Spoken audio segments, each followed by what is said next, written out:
Hey, what's up, everybody? This is Justin here. Just woke up and just saw the first Garo movie about Zero the other day. But I probably won't be reviewing that until the second movie comes out, which is at the end of this month.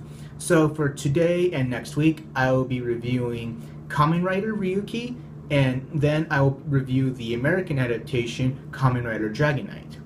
So yeah, what's Kamen Rider Ryuki about? In the city of Tokyo, there have been a number of mysterious disappearances.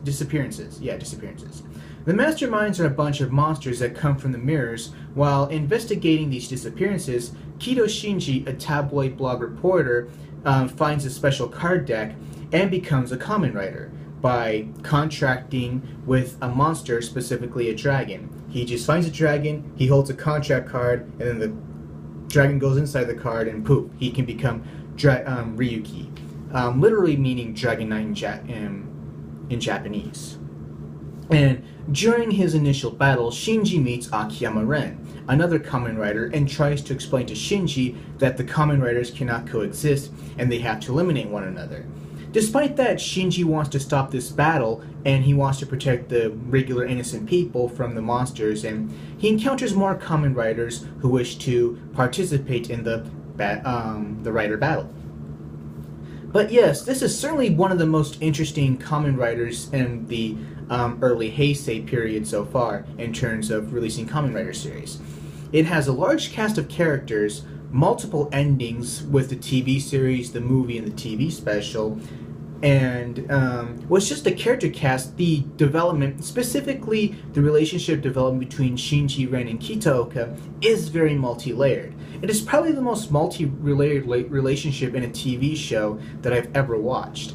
Of course, the Kamen Riders are supposed to fight each other, but naturally with all these monsters, they are forced to work together at times.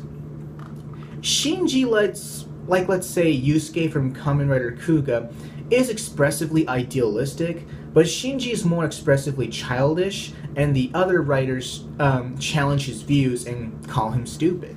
Shinji is actually a very vulnerable character despite what he tries to do. Ren has a tough guy act, but he has a soft side. For certain reasons you have to see the series to find out. Kitaoka is trying to understand the value of life. And other characters, and who they are. Some are likable, some you're gonna hate, some you will have mixed or changed feelings for. So, with this large cast, it goes in many, many directions. Some characters' morals are obviously agreeable, some are not, and some you still wonder. So it is very exploratory.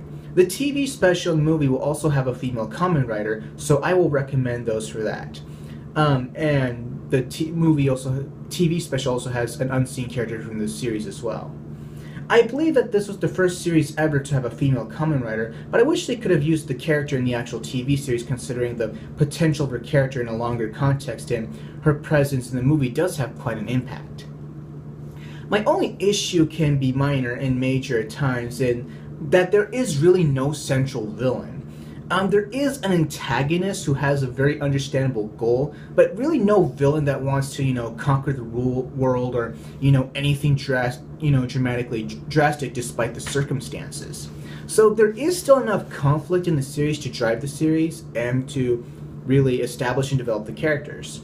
So I will leave the story and characters a 9.25 out of 10. The action relies a lot on what I call card technology, which is also introduced again in Kamen Rider Blade. They take a card, like a sword card, put it in some slot, and hey, they get a sword. It isn't that high-flying, but it is more grounded, the fighting that is. Shinji as Ryuki is more basic with his technique, but it works. Ren is more refined since he has a fighting background, and Kitaoka as Volta is more reliant on using firepower. Other characters are more reliant on other fighting styles, like being more agile, some more power-based, and so on. The fights also do have a violent feel to them, and at times they will show bleeding and bruising and demonstrate severe injury, which brings a sense of danger to the fights. So the various writers give various fighting styles, and styles make fights, as they would say, not in boxing and mixed martial arts, but that's also true in cinematic fighting as well.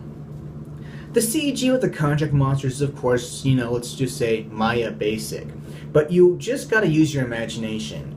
The Kamen Rider designs are pretty cool and have a great balance to it with the various gimmicks and colors. And so I give the action another 9.25 out of 10. The opening song, Alive Alive, is sung by Matsumoto Rika, who actually voices Satoshi or Ash in the Japanese version of Pokemon. Her singing style is very explosive, and also her voice is low at the same time. The lyrics also talk about breaking mirror reflections and going beyond your limits in desperate times, and go so well with the theories. The background music sounds are also very pumpy and goes well with the impeding conclusion of the fights. And just the music overall works, and I say it's really worth checking out. So I give the music a 10 out of 10. Well, if you want a very, very character-driven series, then this is it. As for story, there is a story other than just the battle between the characters, and there is really no ultimate final villain, as I said before. As opposed... I know some of you will dispute that, but I feel that the final character didn't really have that feel like the final villains in, let's say, Kuga and Agito. But what I really liked was, in the initial episodes, Shinji was able to recognize Ren from his voice. It is really funny this almost never happens in Tokusatsu, so it was nice to see this element for once.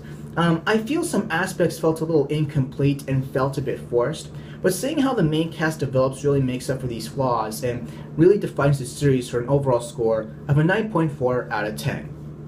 So next week, please look forward to my review of the American adaptation, Dragon Knight. And together we can fight the fight. Shit, I just said that. Okay, later.